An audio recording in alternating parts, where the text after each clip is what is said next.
Allez, Fuji vient de lancer son X3, donc on sait absolument tout dessus. Il y a énormément de critiques, etc. d'ambassadeurs. J'en ai sélectionné une qui personnellement m'a plu, puisqu'elle dit des choses quand même qui ne sont pas toutes positives, même si grosso modo, évidemment, la trame est positive. Alors, ce X3, qu'est-ce qu'on sait? Déjà, on sait que, d'après, je suis allé sur les boutiques anglaises qui le vendent, le prix est de 899 euros en version nue, donc juste le boîtier en version noir ou argent, et vous avez deux kits. Un kit qui l'associe avec le XF 1855, donc c'est la version classique, pour 1299 euros. Et il est aussi associé en version, j'ai envie de dire version rue, avec le XF 23 mm f2 pour 1199 euros. Et vous avez l'étui en cuir à 79 euros et la poignée à 129. Donc en termes de prix, le boîtier seul serait vendu environ 50 euros plus cher que le XT20. Et en kit, il serait quand même aussi assez cher, au même prix, voire 100 euros plus cher que le XT20. À peu près, ça donne ça. Et surtout, donc, il y a un kit avec le 23 mm f2, ce qui place vraiment cet appareil photo-là comme une alternative à un boîtier pour faire de la photographie de rue. Donc, c'est vraiment une alternative aux gens qui ne voudraient pas un boîtier avec une focale fixe comme le X100F et qui cherchent vraiment le boîtier le plus petit en focale interchangeable pour faire de la photo de rue. Donc, je pense que c'est la philosophie qu'a adopté Fujifilm pour lancer ce boîtier-là. En termes de technologie dedans, on retrouve toujours ce X-Trans 3, on retrouve toujours le X-Processeur Pro, donc c'est les mêmes que sur toute la gamme, donc pas de surprise, on aura exactement la même qualité d'image. Fujifilm a fait le choix du Bluetooth, donc je sais pas trop pourquoi, j'ai lu pas mal de choses. Donc le Bluetooth est utilisé pour s'appairer donc directement à votre smartphone et est capable de garder une connexion en permanence sur laquelle peut transiter les images au fur et à mesure en temps réel que vous prenez les images sur votre boîtier, vous pouvez les récupérer sur votre smartphone sans avoir besoin d'aller lancer votre Wi-Fi sur l'appareil photo, d'aller lancer le Wi-Fi sur le smartphone. Après, on perd, d'après ce que j'ai compris, il y a le Wi-Fi sur le X3 mais il est réservé aux impressions. Peut-être que je me trompe, mais moi, c'est ce que j'ai compris. Donc, si pour tout ce qui est appareillage, de transfert d'images et compagnie, ou même de télécommande, on est en Bluetooth. Moi, quand je vois le Bluetooth que j'ai dans le SnapBridge de chez Nikon, qui est catastrophique, je m'inquiète. Mais peut-être que Fujifilm a fait du meilleur boulot que Nikon, c'est possible. Mais le Bluetooth, ça a une portée qui est vraiment très très limitée, ça a des loupés, ça se déconnecte, ça se reconnecte pas toujours, et surtout, c'est extrêmement lent. C'est vraiment extrêmement lent. Donc on peut imaginer que les images vont être réduites probablement à 1 ou 2 MO et qu'ils ne vont pas pouvoir faire passer grand chose là-dedans parce que ça va être un goulot d'étranglement très très vite. Donc ce X3, il inaugure un truc que Fuji a appelé le Touchscreen Operation. Donc c'est des opérations qui vont être faites directement sur l'écran tactile et un joystick. Donc le joystick c'est le même que le XT2. Donc le X3 est la première appareil photo à avoir les deux. Jusqu'à maintenant on avait le joystick sur le XT2 et on avait l'écran tactile sur le XT20. Le X3 a les deux. Donc c'est la première fois. Alors pourquoi il a les deux? En fait, pour pouvoir avoir un boîtier le plus petit possible et le plus léger possible, ils ont décidé de supprimer ce qu'on appelle le D-pad. Le D-pad, c'est ce qu'on trouve sur tous les appareils photo. Je vais vous le montrer. Alors, le D-pad, c'est ce qu'on trouve ici. Par exemple, sur le X2, donc c'est là où il y a menu, OK, macro, AF et les deux flèches. Donc, tout ça, ça a été supprimé. Donc, ils se sont retrouvés avec un problème, c'est que par exemple, vous mettez votre œil au viseur, comment vous faites pour choisir votre collimateur autofocus, comment en plus vous perdez des boutons, etc. Donc Fuji a décidé d'innover et d'utiliser l'écran tactile comme un pad. Donc quand vous mettez votre œil sur le viseur, l'écran tactile, donc vous avez le choix entre utiliser tout l'écran tactile comme un pad, donc haut, bas, gauche, droite, utiliser seule la partie gauche de l'écran tactile si vous préférez comme ça, ou utiliser seule la partie droite de l'écran tactile. Je vous montrerai le menu tout à l'heure. Et ensuite, votre écran tactile, si vous appuyez sur le haut de l'écran tactile, ça sera la touche haut, tout simplement. Si vous appuyez sur l'écran bas de l'écran tactile, ça sera la touche bas. Donc quand l'œil est détecté dans le viseur, et que vous avez votre viseur qui est activé, l'écran tactile se comporte comme le bouton, comme si vous aviez ces 4 boutons-là. Donc haut, bas, gauche, droite. Voilà à peu près ce que Fuji vous propose avec cet appareil photo-là. Donc c'est un appareil photo, je l'ai dit, qui est tout petit. Fujifilm le présente comme étant fait pour être un appareil photo de rue ou un appareil photo quotidien avec lequel on se balade tout le temps. L'autofocus évidemment est au top puisque c'est le même autofocus que le T2 ou le T20, donc aucun problème. Et il est doté comme le T20 du mode automatique avec la reconnaissance automatique de 52 scènes. Voilà.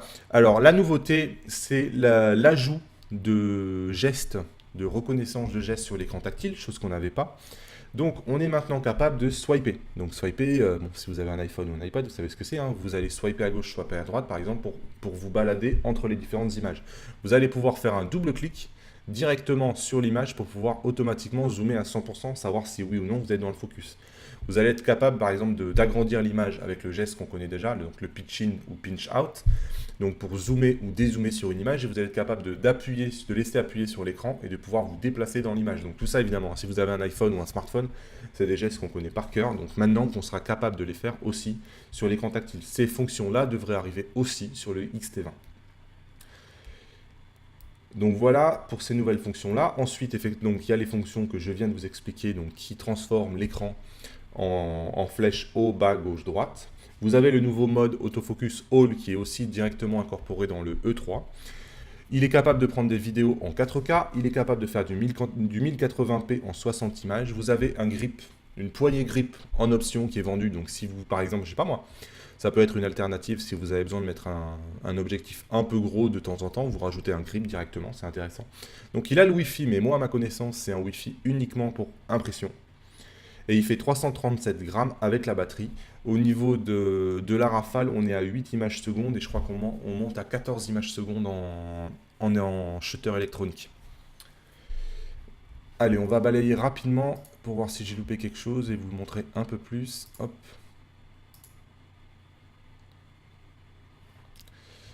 Allez, donc voilà, le mode automatique que je vous montrais, il est sur le dessus. L'obturateur, il est à 1 sur 4000. On a la vitesse synchro flash à 1 180e. Donc on est dans la configuration du XT20 tout simplement. Voilà, donc ça c'est vraiment comme sur le XT20. Le mode auto, le joystick. On a toujours le menu quick, pas de problème. Hop, on passe à la suite.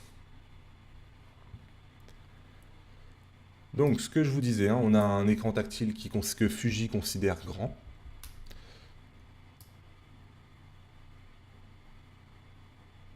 Donc voilà ce que je vous disais, on a la possibilité d'avoir tout l'écran tactile qui nous sert de pad, que la partie gauche ou que la partie droite. En termes de connectivité, donc on va parler, j'imagine, du Bluetooth. Et il parle de l'imprimante, voilà, pour le Wi-Fi. Donc moi, c'est ce que j'ai compris. On a toujours nos X-Trans 3 et compagnie. Et la rafale, on est à 8 images secondes en mécanique. C'est ce que je disais tout à l'heure. Et de mémoire, on est à 14 en électronique. Ce qui est extrêmement rapide quand même. Hein.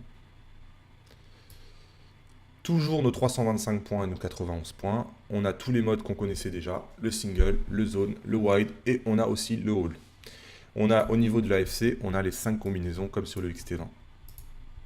Les simulations, évidemment, comme d'habitude, toutes les simulations qu'on connaît, aussi bien en photo qu'en vidéo. Voilà, donc ça justement, ça parle des vidéos, des simulations. On a un flash qui est inclus, hein, donc c'est un flash déporté maintenant qu'on a supprimé le flash pop-up. Il est capable, comme d'habitude, de faire du bracketing, des multi-exposures et des panoramas. Ça, ils le font tous, il n'y a pas de surprise, il le fait aussi. Ce qui est intéressant, voilà, c'est cet écran-là qui montre un peu les objectifs donc, que Fuji voit bien s'associer avec cet appareil photo-là. Donc on va se retrouver avec beaucoup de petites focales fixes, la plupart en 2 ou en 2.8. Donc on voit bien que c'est le côté petit minimaliste qui joue sur cet appareil photo-là. Et donc la focale la plus longue proposée étant le X55-200. C'est intéressant de voir la liste des focales que suggère Fujifilm pour accompagner ce X3. Voilà. Alors, la première impression d'un photographe. Grosso modo, donc déjà, c'est effectivement qu'il n'y ait pas d'écran articulé, il n'y a pas non plus la stabilisation du capteur, donc ça, il n'y a pas de surprise. On perd évidemment, donc ce que je disais juste avant, hein, le flash pop-up, ça, on perd donc tout le menu, etc. avec le pad ici, qui était sur la droite de l'écran. Alors voilà, chose que je n'ai pas parlé, a priori, il y aura un nouveau mode maintenant. Live View, donc moi je l'avais chez Panasonic, ça s'appelait les Zebra.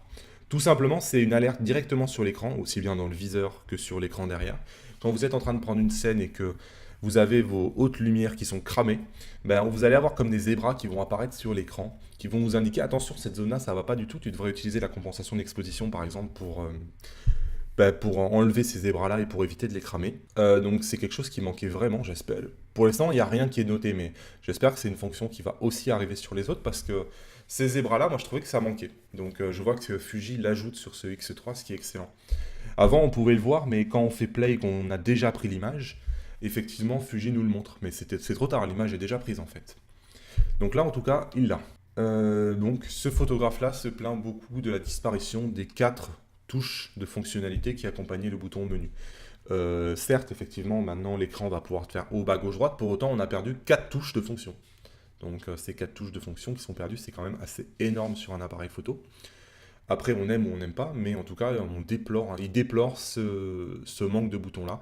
Et donc, effectivement, c'est le menu Q qui va prendre toute son importance, puisqu'on va utiliser le menu Q pour vraiment accéder à certaines fonctions de manière très rapide.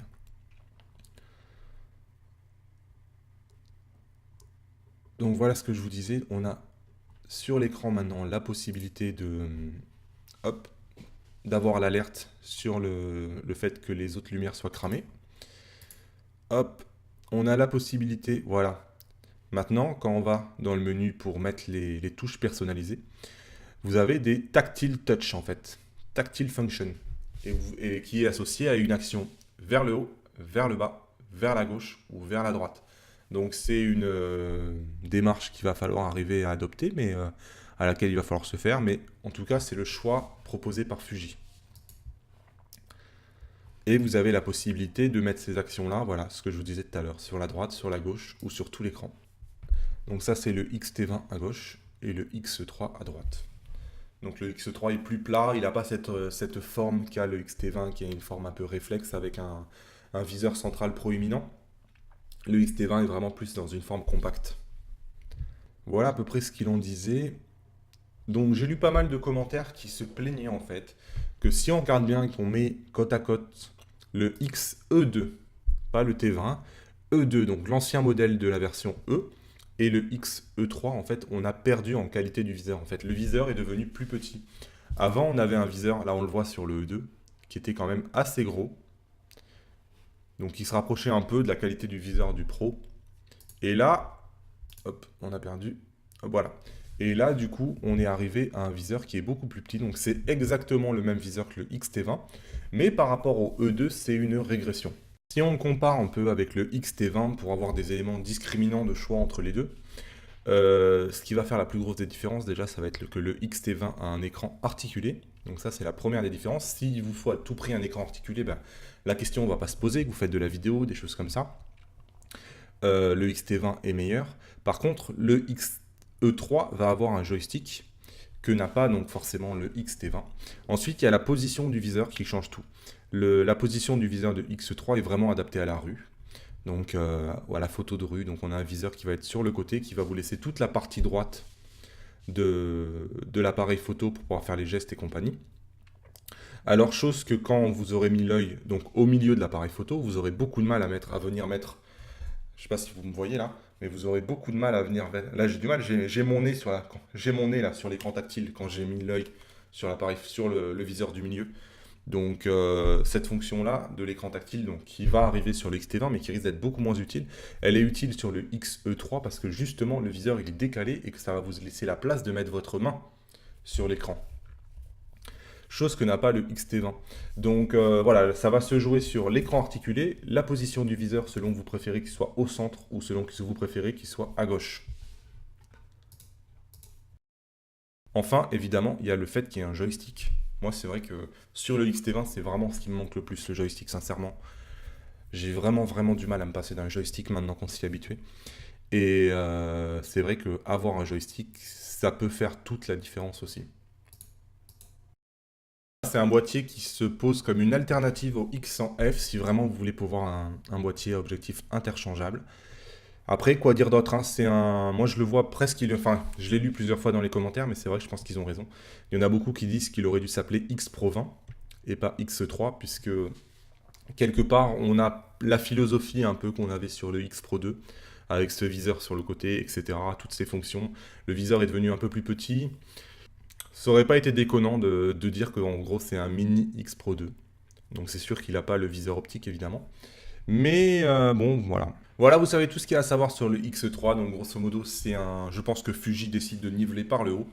Donc ils ont décidé en gros de mettre une alternative en fait dans la catégorie compacte. Donc ils proposent maintenant un appareil qui est plus compact, tout simplement. Un appareil qui est presque aussi cher que le XT20, mais qui vous donne le choix d'avoir un joystick et une compacité plus élevée. Donc après, c'est au client effectivement de choisir. Mais c'est vrai que le fait d'avoir un appareil de moins en moins cher, etc., visiblement n'est pas la priorité de Fuji. Ils essayent plutôt de niveler en amenant des gens à payer plus cher. On verra si ça marche. Vous êtes maintenant libre de vous abonner en cliquant sur mon visage. Je vous mets 2 vidéos qui pourraient vous intéresser, ainsi que le site internet sur lequel vous pouvez cliquer pour rejoindre le club privé.